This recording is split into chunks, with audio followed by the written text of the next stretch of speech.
is something important for the younger generations, especially when the older generation seems to disregard it. Mental health actually does exist. Having good mental health is when you know how to take a break, especially when things start to get stressful.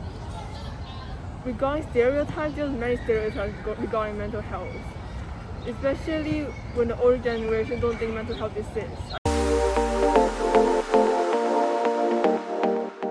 One mental health problem I've been dealing with is anxiety, and it's when I will feel really like anxious, and sometimes I'll have like chest.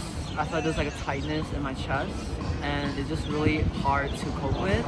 I've been learning to deal with that. I learned this one strategy with breathing, in which I will breathe heavily and deeply, like inhaling and exhaling for a minute.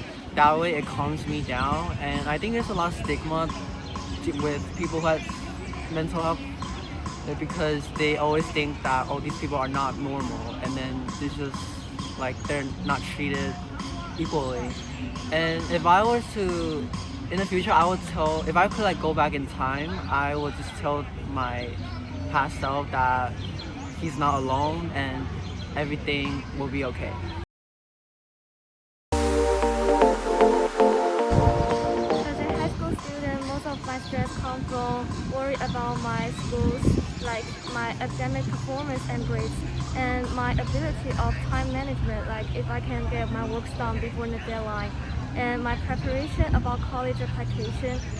And I found the best way to deal with low stress is to listen to some music and hang out with my friends. Like we will find a park and just chill out, like play some board games and card games when we have free time.